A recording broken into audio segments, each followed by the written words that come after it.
equal to v0x plus axt, y equal to v0y plus ayt, x equal to x0 plus v0xt plus half axt square, and therefore y is equal to y0 plus v0yt plus half ayt square. इसके लिए v square minus v0 square is equal to 2ax, x minus x0, and therefore v square minus v0 square is equal to ay, y minus y0. ये component इसलिए मैंने repeat किए कि जो component है वो हमको लास्ट थियरी में काम में आएंगे। रोटेशनल मोशन की तरह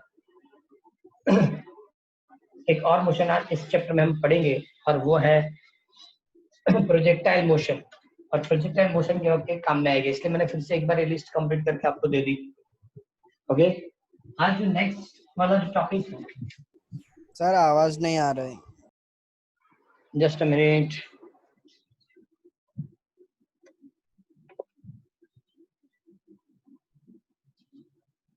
फिर से चेक करो तो बराबर है, चेक करो। सर अभी आ रही है, फिर शायद अटकती है बाद में। आपको उसको नेटवर्क प्रॉब्लम आता होगा। देखो कहीं भी सपोज इस लेक्चर के अंदर कहीं भी आपको प्रॉब्लम रहती है तो मैं इसी वीडियो को गूगल क्लासरूम में हर रोज अपलोड कर देता हूँ। इसलिए सपोज यहाँ कहीं भी नेटवर्किंग में कहीं भी प्रॉब्लम हो, साउंड में या समझने में, तो आप उसको फिर से एक बार रिकैप कर सकते हैं, क्योंकि ये वीडियो गूगल क्लासरूम में अपलोड हो जाती है। ओके, तो आप आगे कंप्लीट करेंगे relative velocity and relative displacement, वो फॉर्मूलाज कंप्लीट करेंगे। Okay, relative velocity and relative displacement. Okay, third chapter में भी एक टॉपिक था रिलेटिव वेलोसिटी, लेकिन थर्ड चैप्टर जो रिलेटिव वेलोसिटी हमने कंप्लीट की थी, इसमें फ्रेम ऑफ रेफरेंस सिंगल था। सिंगल फ्रेम ऑफ रेफरेंस का मतलब क्या होता है कि एज फॉर एग्जांपल कि पहले थर्ड चैप्टर जब कंटिन्यू किया था, फर्स्ट डे में मैंने फ्रेम ऑफ रेफरेंस एक्सप्लेन किया था। फ्रेम ऑफ रेफरेंस का मतलब क्या होता है कि किस सिचुएशन में इस टाइम पे कौन ऑब्जर्व कर रहा है, ओके, उस मतलब कंडीशन को फ्रेम ऑफ रेफरेंस बताया जाता है। वहां एक एग्जांपल दी थी कि सपोज आप बस में बैठे हैं और बैग आपने बस में रखी है और आप बैग को ऑब्जर्व करेंगे तो आपको बैग स्टेडी दिखती है, क्योंकि जितनी वेलोसिटी से बस मोशन करेगी उतनी वेलोसिटी आप भी मोशन करेंगे और बैग भी मोशन करेगी। ओके, और इसलिए क्या होता है कि वो स्टेडी दिखती है, लेकिन बस के बाहर जो खड़ा है वो जब ऑब्जर्व करेगा तो उसको बस मोशन में दिखेगी। तो दोनों की फ्रेम ऑफ रेफरेंस डिफर है। आप बस के अंदर है तो आपके लिए फ्रेम ऑफ रेफरेंस जो है, आपके लिए जो फ्रेम ऑफ रेफरेंस रहेगा वो बस जितना एटमॉस्फेयर होगा, लेकिन जो बस से बाहर खड़ा है उसके लिए फ्रेम ऑफ रेफरेंस तो पूरी अर्थ सरफेस होती है। ओके, तो आज जो हम रिलेटिव वेलोसिटी एक्सप्लेन कर रहे हैं वो रिलेटिव वेलोसिटी दो डिफरेंट फ्रेम ऑफ रेफरेंस में रहेगी। एज फॉर एग्जांपल मैंने लिखा x और ये y। ओके, x y करके सबसे पहले हम कंप्लीट करते हैं और इसको ओरिजिन लिख रहा हूँ। एक और फ्रेम ऑफ रेफरेंस यहाँ ड्रॉ कर रहे हैं, x dash o dash and y dash. Okay, different दो फ्रेम ऑफ रेफरेंस यहाँ कंप्लीट करेंगे। अब चलो पहले फ्रेम ऑफ रेफरेंस इसको मैं a लिख रहा हूँ, ये फ्रेम ऑफ रेफरेंस क्या लिख रहे हैं b। ये दो फ्रेम के बीच में सपोज एक पार्टिकल या प्लेनेट, क्योंकि सबसे ज्यादा two frame of reference use कहाँ होता है तो प्लेनेट को ऑब्जर्व करते वक्त। ओके, सपोज मैंने यहाँ से इसकी पोजीशन वेक्टर कंप्लीट की तो इसको हम लिखेंगे position vector of p with respect to a। इस ओरिजिन से स्टार्ट किया, यहाँ से सपोज कंप्लीट करेंगे तो इस पोजीशन वेक्टर को लिखेंगे position vector of p with respect to b। लेकिन ये भी पोजीशन वेक्टर है, ये position vector of b with respect to a, b की position with respect to a। तो एक ट्रायंगल जैसी कंडीशन बनती है। एज फॉर एग्जांपल कि आपने अर्थ के सरफेस से किसी प्लेनेट को ऑब्जर्व किया, ओके, और आपने अर्थ के सरफेस से मून को ऑब्जर्व किया। समझ मान लो आपने मून को ऑब्जर्व किया और अर्थ के सरफेस से आपने सन को भी ऑब्जर्व किया। तो एक कैलकुलेशन हो सकती है कि सन से मून की ऑब्जर्वेशन कैसी होगी, वो रिलेटिव वेलोसिटी से कंप्लीट हो सकती है। ये first frame of reference A, second frame of reference B, okay. इसके अंदर एक पार्टिकल रखा पी, तो पार्टिकल पी की position with respect to is RPA and position of P with respect to this आरपीबी।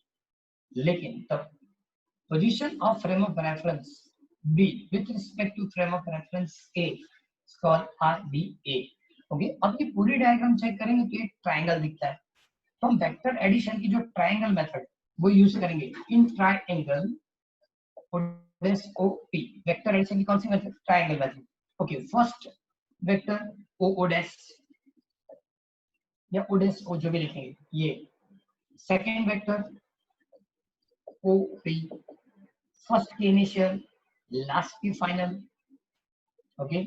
तो क्या बताएंगे? Resultant vector, okay. सबके एडिशन के लिए ये भी लिख सकते हैं, इस वेक्टर को हम आर बी ए लिखते हैं, position of B with respect to A. इसको क्या लिखेंगे? Position of P with respect to B, उसके बाद position of P with respect to A. तो ये रिलेटिव डिस्प्लेसमेंट की फॉर्मूला हुई, ये डिस्टेंस की हुई, ओके। दोनों side derivate with respect to time, so dr dA upon dt, dr pb upon dt, dr pa upon dt. Now derivative of displacement with respect to time is called velocity. So this velocity of b with respect to a, the velocity of b with respect to b, sorry, velocity of p with respect to b and velocity of p with respect to a. तीसरी relative velocity होगी b की velocity with respect to a, t की velocity with respect to b, t की velocity with respect to a। तो ये जो relative velocity मिलती है वो डिफरेंट दो फ्रेम ऑफ रेफरेंस में मिलती है। सिंगल फ्रेम ऑफ रेफरेंस के लिए तो जो थर्ड चैप्टर में फॉर्मूला भी वही यूज करेंगे। Suppose velocity of a with respect to b, so va minus vb, common formula है। लेकिन the velocity of b with respect to a is called vb minus va, it's called vb minus va. These two velocities are in one dimension or in two frame of reference. ये जो formula आएगी in two frame of reference, ये single frame of reference के लिए होगा, okay. और ये तो पहले भी हमने कंप्लीट किया है, सेम डायरेक्शन होती है तो रिलेटिव वेलोसिटी आप सेम डायरेक्शन, तो रिलेटिव वेलोसिटी आप सबट्रैक्ट करेंगे। लेकिन अपोजिट डायरेक्शन के लिए रिलेटिव वेलोसिटी क्या होती है? एडिशन होती है। सपोज दो सेम डायरेक्शन में मोशन करेंगे, दो ऑब्जेक्ट, फिर से वो एग्जांपल एक्सप्लेन कर रहा हूँ। किसी एक कार के लिए सपोज आपने स्पीड बताई 60, सेकंड कार के लिए स्पीड है 80, दोनों सेम डायरेक्शन में जाएगी। जब ए कार बी को ऑब्जर्व करती है तो उसको लगता है इसकी स्पीड 20 किलोमीटर लेस है, लेकिन जब बी ए को ऑब्जर्व करेगी तो उसको लगेगा उसकी स्पीड जो है 20 किलोमीटर ज्यादा है, क्योंकि सेम डायरेक्शन में वेलोसिटी की सबट्रैक्शन होती है। लेकिन जब अपोजिट डायरेक्शन होती है तब वेलोसिटी की एडिशन हो जाती है, ओके। सपोज किसी एक कार की वेलोसिटी 60 है, इधर से जाने वाली कार के लिए 80 है, लेकिन अपोजिट डायरेक्शन होगी तो एक दूसरे के लिए रिलेटिव वेलोसिटी 140 किलोमीटर तो मतलब मिलेगी। तो ये रिलेटिव वेलोसिटी के लिए उन लोगों ने हमको एक्सप्लेन करके दिया था। इसे दो फॉर्मूला याद रखिए। सबसे पहले टू फ्रेम ऑफ रेफरेंस के लिए, और ये जो है वो सिंगल फ्रेम ऑफ रेफरेंस, ज्यादा से ज्यादा तो यही यूज होता है न्यूमेरिकल के अंदर और एमसीक्यू के अंदर, ज्यादा ज्यादा यही यूज करना है। ये आज की फर्स्ट थियरी थी। फ्रेम ऑफ रेफरेंस दो है तो रिलेटिव वेलोसिटी क्या होगी, और फ्रेम ऑफ रेफरेंस सिंगल के लिए आप रिलेटिव वेलोसिटी कैसे कैलकुलेट करेंगे, ओके। और ये चीज जो है आपको उन लोगों ने विद एग्जांपल एक्सप्लेन किया, लेकिन आपको लिखना क्या है, तो अब सिर्फ 30 नंबर क्वेश्चन, 30 नंबर जो क्वेश्चन है वो question two frame of reference के लिए है, और 31 नंबर क्वेश्चन वो सिर्फ सिंगल फ्रेम ऑफ रेफरेंस के लिए। अब काम क्या करना है, लिखने दोनों है, लेकिन 31 में आप एग्जाम्पल नहीं लिखेंगे। 31 नंबर जब क्वेश्चन लिखेंगे तो उन लोगों ने जो एग्जाम्पल एक्सप्लेन करके दिया है वो आप नहीं लिखेंगे, क्लियर। 31 और 30 दोनों लिखने, 30 for two frame of reference and 31 for single frame of reference, single frame of reference के लिए। ओके, अब एक चीज और मैं चेंज कर रहा हूँ कि आज हम ये जो कंप्लीट किया वो रिलेटिव वेलोसिटी थी। रिलेटिव वेलोसिटी की बात उन लोगों ने प्रोजेक्टाइल मोशन टेक्स्ट बुक में दी है, प्रोजेक्टाइल मोशन। लेकिन आज हम प्रोजेक्टाइल मोशन नहीं पढ़ेंगे, नेक्स्ट लेक्चर में पढ़ेंगे। आज हम लास्ट वाला टॉपिक पहले कंप्लीट करते हैं और यूनिफॉर्म सर्कुलर मोशन। कौन सा? Uniform circular motion. तो कौन कौन से काम करेंगे फिर से बता रहा हूँ मैं। आज रिलेटिव वेलोसिटी और यूनिफॉर्म सर्कुलर मोशन आज कंप्लीट करना है, लेकिन जो बाकी रहता है वो पॉइंट है प्रोजेक्टाइल मोशन, वो नेक्स्ट लेक्चर के अंदर हम कंप्लीट करेंगे क्योंकि वो लेंथी भी है और इसमें बहुत सारे इक्वेशन है। आज हम ये दो कंप्लीट कर लेंगे। ओके, यूनिफॉर्म सर्कुलर मोशन की एग्जांपल कुछ जानते हैं आप? यूनिफॉर्म सर्कुलर मोशन में क्या होता है कि ऑब्जेक्ट सर्कुलर पाथ में मोशन करता है और वो मोशन रिपीटेटिव होनी चाहिए। रिपीटेटिव मोशन के अंदर हर रोटेशन के लिए उसको इक्वल टाइमिंग लगती है, हर राउंड कंप्लीट करने के लिए उसको इक्वल टाइमिंग लगेगी। क्लियर? तो यूनिफॉर्म सर्कुलर मोशन की एग्जांपल कौन कौन सी होगी? मूविंग फैन, फिर से fan fan, fan. Okay, fan के अंदर जो यूनिफॉर्म सर्कुलर मोशन करता है। और कुछ? revolution of earth, ओके, उसके बाद ये नंबर ऑफ एग्जांपल्स है जो हम यूज कर सकते हैं, तो जो यूनिफॉर्म सर्कुलर मोशन के लिए रहता है, यूनिफॉर्म सर्कुलर मोशन के लिए रहेगा। ओके, एज पर एग्जांपल की वॉच के अंदर, रेस्ट वॉच के अंदर जितने भी हैंड्स है, second, minute hand, hour hand, वो भी वही काम करता है कि इसके हर रोटेशन की टाइमिंग फिक्स है। सेकेंड हैंड एक रोटेशन कंप्लीट करेगा 60 second. Okay, minute hand one rotation complete करेगा मतलब 1 आवर, और जो आवर हैंड है उसको वन रोटेशन कंप्लीट करना मतलब 12 आवर। ओके, तो इस सबके लिए जो यूनिफॉर्म सर्कुलर मोशन है, तो उन लोगों ने बताया कि यूनिफॉर्म सर्कुलर मोशन जो होती है वो सेंट्रीपिटल फोर्स से होती है, जो फोर्स की डायरेक्शन सेंटर की ओर होती है। और इसलिए पार्टिकल, एज पर एग्जांपल कि अभी बताया कि सेंटर में सन है और अर्थ रोटेट करती है, तो उसकी ग्रेविटेशनल फोर्स इस डायरेक्शन में लगती है। कहीं भी आप अर्थ ड्रॉ कर लो, ग्रेविटेशनल फोर्स सेंटर की ओर लगेगा, और इसलिए इसको सेंट्रीपिटल फोर्स भी बताया जाता है या ग्रेविटेशनल फोर्स भी बोलते हैं। ओके, तो सबसे पहले हमको सेंट्रीपिटल एक्सेलरेशन की फॉर्मूला निकालनी है। ओके, एक्सेलरेशन का जो टॉपिक हमने पढ़ा था, एक्सेलरेशन की जब हमने टॉपिक कंप्लीट की थी तब बताया था कि एक्सेलरेशन प्रोड्यूस होने की डिफरेंट 3 मेथड है। सबसे पहले तो वेलोसिटी की मैग्नीट्यूड चेंज होना, सेकंड वेलोसिटी की डायरेक्शन चेंज होना, एंड थर्ड मैग्नीट्यूड डायरेक्शन दोनों चेंज होना। और तब मैंने ये एग्जांपल बताया था कि यूनिफॉर्म सर्कुलर मोशन के अंदर वेलोसिटी की मैग्नीट्यूड चेंज नहीं होती, लेकिन पर सेकंड उसकी जो डायरेक्शन है वो चेंज होती जा रही है। ओके, चलो एक डायग्राम से कंप्लीट करता है।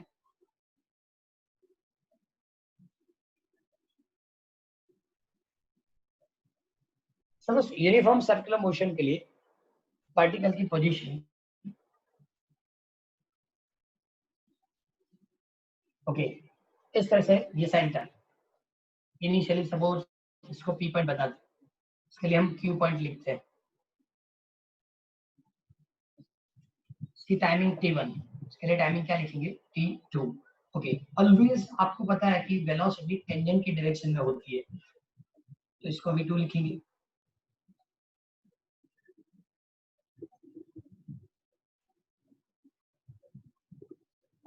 इसको v1 बताएंगे। सपोज ये दोनों रेडियस, एंगल को मैं थीटा लिख रहा हूँ, ये दोनों के बीच के एंगल थीटा या डेल्टा थीटा जो भी लिखना है, चेंजिंग एंगल तो भी चलेगा। अब वेक्टर एडिशन जो मेथड है वो मेथड यूज कर रहा हूँ कि सपोज सर्कुलर पाथ पे t1 टाइम पे पार्टिकल p पॉइंट है, वहां उसकी velocity in direction of tangent is v1। After some time मतलब t2 टाइम पे वो की पॉइंट पे जाएगा और वहां वेलोसिटी उसकी टेंजेंट की डायरेक्शन में क्या होगी v2। लेकिन सपोज ये दोनों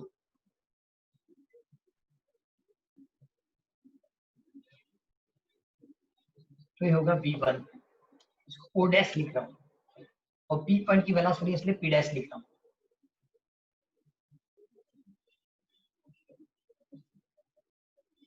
इसको v2, इसको q डैश, और इसको क्या बताएंगे, डेल्टा v। अब चेक करो, ये डेल्टा v की डायरेक्शन जो आती है ना, वो एक्सेलरेशन की डायरेक्शन होती है। देखो सेंटर की ओर है, ये दोनों मैंने यहाँ ड्रॉ कर दिए, ये ओरिजिन लिया, ओके, v1 सपोज यहाँ ही मैंने v1 बनाया होता और v2 यहाँ से बनाया तो सिंपल अंदर की ओर, मतलब ये सेंटर की ओर मिलेगा। इसकी डायरेक्शन क्या होगी, सेंटर की। ओके, मैथ्स में एक स्टेटमेंट है कि जितना एंगल दो रेडियस के बीच में होता है उतना एंगल दो टेंजेंट के बीच में होता है। दो रेडियस के बीच में जो एंगल बनता है उतना दो टेंजेंट के बीच में बनेगा, मतलब ये भी क्या होगा, थीटा लिखेंगे, इसको भी क्या बताएंगे, थीटा। ओके, तो ऐसे तो पूरी डायग्राम कंप्लीट हो गई। फिर से एक बार एक्सप्लेन कर रहा हूँ कि पार्टिकल यूनिफॉर्म सर्कुलर मोशन कर रहा है। यूनिफॉर्म सर्कुलर मतलब हर रोटेशन के बाद, हर रोटेशन की टाइमिंग तो क्या मिलेगी, इक्वल मिलेगी। ओके, हर रोटेशन की टाइमिंग इक्वल। सेकंड, जब यूनिफॉर्म सर्कुलर मोशन होती है तो स्पीड चेंज नहीं होती। ओके, स्पीड चेंज नहीं हुई, इसका मतलब क्या हुआ, v1 की मैग्नीट्यूड, v2 की मैग्नीट्यूड, तो मैं v लिख सकता हूँ, दोनों की मैग्नीट्यूड इक्वल। अभी बताया कि सन जब रोटेट होती है तो उसकी स्पीड चेंज नहीं होती, इसका मतलब यहाँ v1 की मैग्नीट्यूड, यहाँ v2 की मैग्नीट्यूड, मतलब उसको v लिख सकते हैं। v1 v2 वेलोसिटी है, लेकिन वेलोसिटी की मैग्नीट्यूड क्या हो जाएगी, स्पीड होगी, तो इसको हम v लिख सकते हैं। Okay, at time t1, particle at point p1 and velocity of particle at point p in direction of tangent is v1. Similarly, at time t2, particle at point q and the velocity of particle in direction of tangent is v2. Okay, अब दोनों v1 v2 किस एक origin से मैंने draw किए, ये v1 है, ये v2 है, तो इसको क्या लिखा मैंने, change in velocity. Okay, change in velocity वो भी कैसे, तो वेक्टर एडिशन की ट्रायंगल मेथड यूज करो। फर्स्ट वेक्टर कौन सा, v1, सेकंड वेक्टर कौन सा, डेल्टा v, फर्स्ट ये और इसके ऊपर से ये ड्रॉ किया है, फर्स्ट की इनिशियल पॉइंट और लास्ट की फाइनल पॉइंट को ज्वाइन करेंगे तो रिजल्ट मिलेगा। And therefore delta v is equal to so v2 minus v1। Okay, तो ये चेंज इन वेलोसिटी देगा।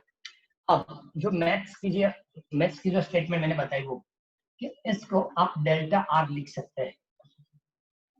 क्यों डेल्टा आर, कि ये पोजीशन वेक्टर है, ये भी पोजीशन वेक्टर है, दोनों की लेंथ इक्वल है, इसको क्या लिख सकते हैं हम, delta R, change in position. Clear, तो और पहले ही बताया कि दो रेडियस के बीच जो एंगल बनता है उतना एंगल दो वेलोसिटी के बीच में बनता है। ओके, ये दोनों सिमिलर ट्रायंगल हो जाएंगे। कौन कौन से, triangle O P Q and triangle O dash P dash Q dash. क्यों, ये दोनों रेडियस और ये एंगल, ये दोनों वेलोसिटी की मैग्नीट्यूड और बीच में एंगल, मतलब ये दोनों इक्वल है। सिमिलरली ये दोनों की मैग्नीट्यूड भी क्या है, इक्वल है, तो दोनों सिमिलर है। अब जब दोनों इक्विवेलेंट या सिमिलर ट्रायंगल है, ओके, तो सबसे पहले हम उसकी डेफिनेशन यूज करेंगे। कौन सी डेफिनेशन, तो चेंज इन पोजीशन, मतलब मैग्नीट्यूड ऑफ डेल्टा आर अपन ये दोनों में से किसी एक की मैग्नीट्यूड, मतलब क्या होगा, आर।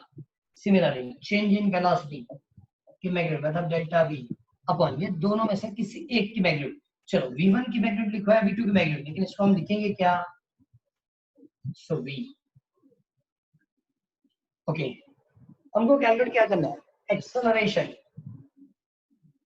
सो एक्सेलरेशन कैलकुलेट करना है, इसका मतलब डेल्टा v की magnitude is equal to v by r into delta r की मैग्नीट्यूड होगी। अब हम एवरेज एक्सेलरेशन की फॉर्मूला लिखेंगे। सपोज एवरेज एक्सेलरेशन, तो दोनों साइड हम टाइम से डिवाइड करेंगे, मतलब t2 minus t1। Similarly v by r delta r अपन क्या लिखेंगे, डेल्टा t। ओके, ये मिला आपको average acceleration. Okay, but limit delta t tends to 0 लिखेंगे, टाइम इंटरवल स्मॉलर लेंगे तो अपना इंस्टेंटेनियस में चेंज हो जाएगा। And therefore a is equal to, okay यहाँ हम एरो नहीं लिखेंगे, क्यों, हमने सिर्फ मैग्नीट्यूड यूज किया है, okay, so a is equal to v upon r limit delta t tends to 0, क्या लिखना पड़ेगा, delta r upon delta t, इसकी क्या है magnitude, so a is equal to v by r, इसको लिखेंगे dr अपॉन dt, देखो magnitude लिखा, इसलिए मैंने ऊपर एरो ड्रॉ नहीं किया, okay, but d v upon r dr upon dt, इसका वेलोसिटी, वेलोसिटी फॉर्मूला क्या होती है, derivative of displacement with respect to time. So now formula for acceleration is equal to v square by r. अब v जो है वो तो सिर्फ मैग्नीट्यूड है, और जो ऑब्जेक्ट यूनिफॉर्म सर्कुलर मोशन करता है, मतलब वो पार्टिकल हो या प्लेनेट हो, कुछ भी यूनिफॉर्म सर्कुलर मोशन करता है, तो उसकी जो वेलोसिटी है उसकी मैग्नीट्यूड, वेलोसिटी की मैग्नीट्यूड मतलब स्पीड, वो स्पीड कभी चेंज नहीं होती। अभी बताया आप एक रोटेशन कंप्लीट करेगी तो 365 डेज लगेगा, इसका मतलब उसकी स्पीड ऑलवेज रिमेन कांस्टेंट, वो कभी चेंज नहीं होगी, क्लियर, उसकी स्पीड कभी चेंज नहीं होगी। So a is equal to v square by r, तो ये v की वैल्यू फिक्स, मतलब वो कभी वेरिएट नहीं होती। सेकंड चीज रेडियस, तो वो भी चेंज नहीं होगा, इसका मतलब जो एक्सेलरेशन है वो कांस्टेंट है, मतलब यूनिफॉर्म सर्कुलर मोशन के लिए जो सेंट्रीपिटल एक्सेलरेशन की वैल्यू मिलती है, वो सेंट्रीपिटल एक्सेलरेशन ऑलवेज क्या होता है, कांस्टेंट होता है, वो कभी चेंज नहीं होगा, सेंट्रीपिटल एक्सेलरेशन कभी चेंज नहीं होगा। क्यों चेंज नहीं होगा, अभी एक संख्या आपको बता रहा हूं, v स्क्वायर मतलब वेलोसिटी की मैग्नीट्यूड, स्पीड कभी चेंज नहीं होगी।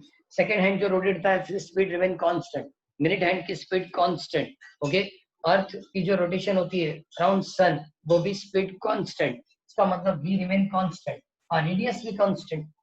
So a is equal to v square by r क्या होगा, कांस्टेंट रहेगा, लेकिन इसमें तीन डिफरेंट साइन यूज कर सकते हैं। सबसे पहली साइन कि ये जो एक्सेलरेशन है उसकी डायरेक्शन सेंटर की ओर होती है, ये v1 ये v2, मतलब कहाँ मिलेगा, सेंटर की ओर, और सेंटर की ओर, इसलिए इसको सेंट्रीपिटल एक्सेलरेशन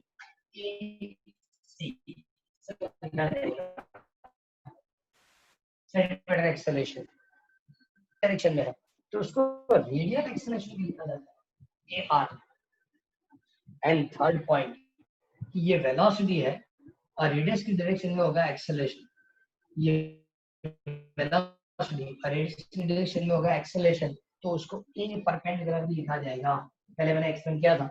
ऐसी एक्सेलरेशन जो वेलोसिटी को परपेंडिकुलर रहती है तो उसको क्या बताएंगे, ए परपेंडिकुलर, मतलब डिफरेंट थ्री लोगों ने साइन यूज की, सेंट्रीपिटल एक्सेलरेशन, रेडियल एक्सेलरेशन और ये एक्सेलरेशन जो वेलोसिटी को परपेंडिकुलर रहेगा, क्लियर, ओके। तो ये जो हमने फार्मूला कंप्लीट की वो सेंट्रीपिटल एक्सेलरेशन की थी, okay. Now centripetal force F is equal to ma, so लिखेंगे mv square by r is a centripetal force, clear.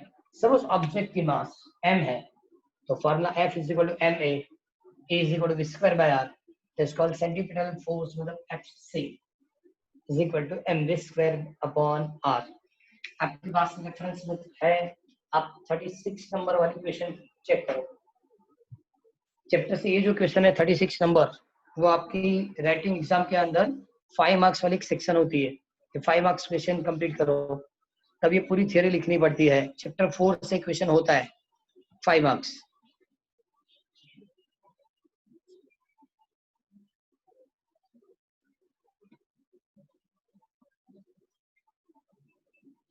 एक बार पूरा कंप्लीट पढ़ लो।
पढ़ने के बाद बताओ 36 नंबर क्वेश्चन डाउट है?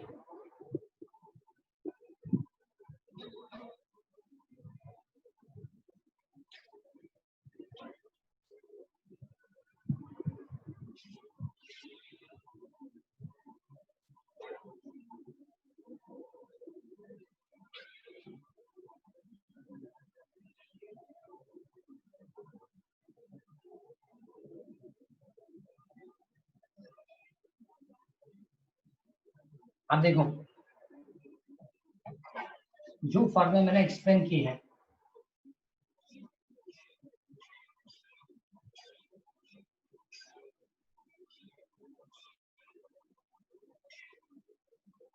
वो centimetre d square by R, d square by are.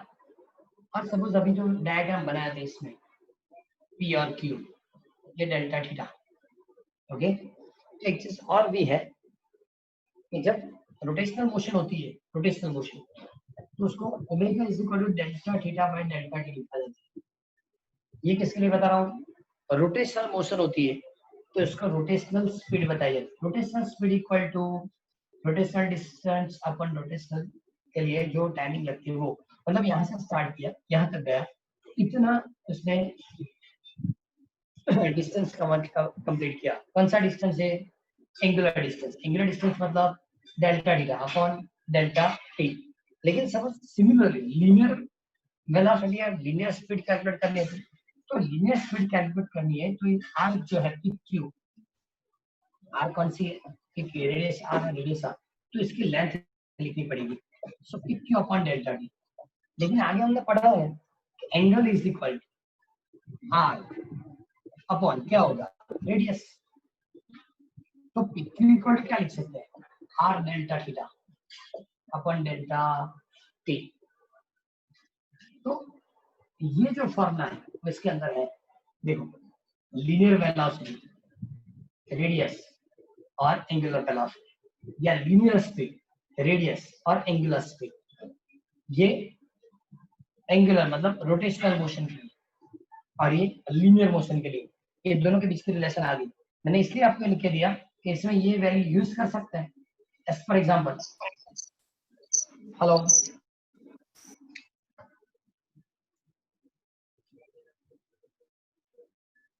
तो पहली फॉर्मूला हमारी थी centimetre access AC is equal to v square by r।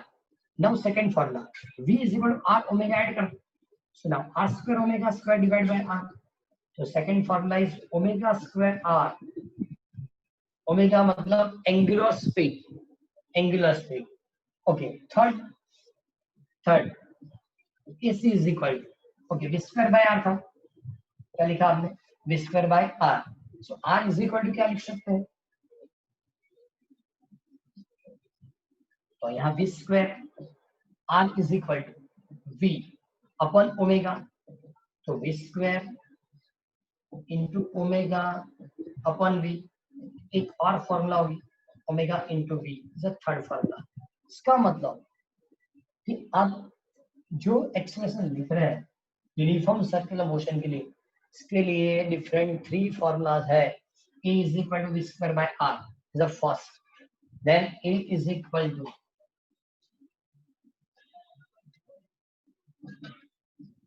omega square r in terms of angular speed and radius, and then omega into v in terms of angular speed and linear speed. Okay, तो यहाँ तक ही complete होगा तो पूरी information आज complete हो जाएगी। किसकी? एक्सेलरेशन की भी हो जाएगी और यूनिफॉर्म सर्कुलर एक्सेलरेशन के लिए भी कंप्लीट मिल जाएगा।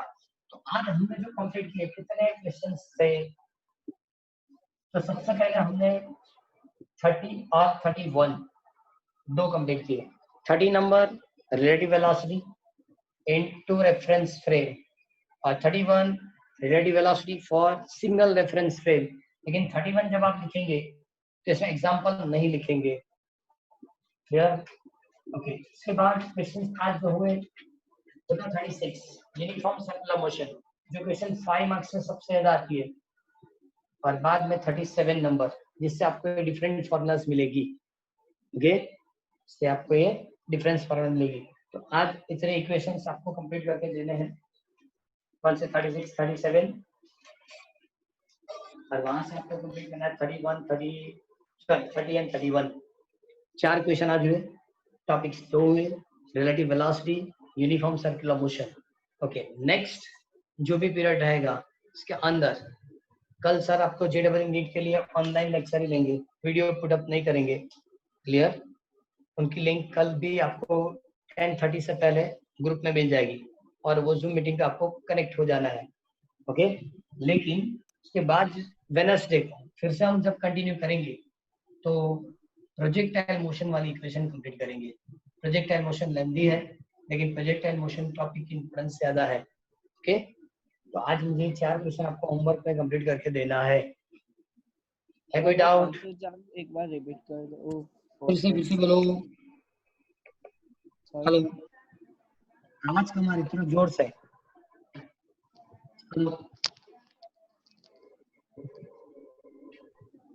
यार जेडबल का कल लेक्चर का उसका टाइम क्या होगा? सेम टाइम 12 नहीं, o'clock? जेडबल नीट जो पवन सर लेते ना आपको, नहीं लास्ट टाइम भी वो एक दो इक्वेशन की वो आपको वीडियो रख के दी थी, जो भी चैप्टर्स चले हैं सर वो ऑनलाइन हो जाए, वो जो हम कंप्लीट करें, उसके जो जेडबल नीट के क्वेश्चंस है ना, वो सर आपको ट्यूसडे और थर्सडे पढ़ाएंगे। इससे कल भी आपको इस टाइप के लेक्चर, लेकिन सर जूम ऐप पे ही लेंगे, वो वीडियो नहीं सब्स्टिट्यूट करेंगे डायरेक्टली, वो डायरेक्ट आपको लाइव लेक्चर ही ले लेंगे जूम ऐप पे। ओके सर बोलो। सर पर उसका टाइम क्या होगा सर? वही 10:30 जो लेक्चर हमारा है ना, उस जगह पे आपको जेडबल वाला लेक्चर होगा, क्योंकि आपको टाइम टेबल में दो 12 दो o'clock। दो दो लेक्चर जो है ना, ट्यूसडे और थर्सडे, इसके लिए ही दिया है। ट्यूसडे और थर्सडे सर वाला वो जो लेक्चर है इसके लिए रहेगा 10:30 से ही। ओके, अलग से नहीं रहेगा, ओके सर, ओके सर, दूसरी शेड्यूल में ही होगा। Okay sir. ओके चलो कंप्लीट कर रहा हूँ।